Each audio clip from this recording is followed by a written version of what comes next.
Your latest news update from Western Mass News. Good Tuesday afternoon. I'm Chris Pisano with a look at your headlines. Westfield and the Special Olympics continue to mourn the loss of 32-year-old Robert Ticini after he was found dead yesterday. It followed a weekend-long search to find him after he went missing near the Westfield River Bridge on Friday. Ticini has developmental disabilities and was last seen out walking.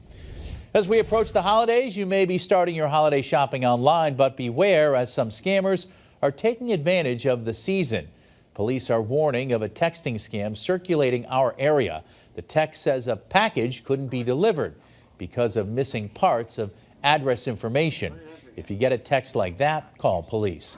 And multiple sources have confirmed people at Club Q in Colorado took down the shooter Saturday night. 5 people were killed in that shooting.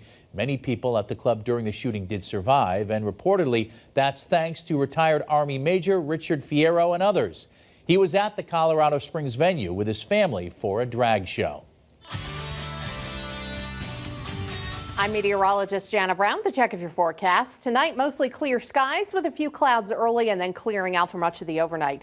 Temperatures getting chilly, dropping back down toward the mid-20s, a few upper 20s as we head into sunrise. Breezes becoming light, mostly out of the west, dropping back down to around 2-3 miles an hour, close to sunrise tomorrow morning. After another typically cold start, a seasonably cold start, we end up with a seasonably mild afternoon. Wednesday, temperatures will climb into the middle and upper 40s, even near 50 for the lower valley, with plenty of sunshine and light breezes. Now, we're going to keep these same conditions through Thanksgiving Day. So if you have any local travel plans, no issues weather-wise through Thursday night. Friday, we are expecting a period of light rain, but it is looking light. We're not expecting much for accumulation, and temperatures will be up to near 50. It'll become breezy for Saturday, but we should get some sunshine, and it warms into the mid-50s. And then a round of more soaking rain and some blustery conditions on tap to end the weekend.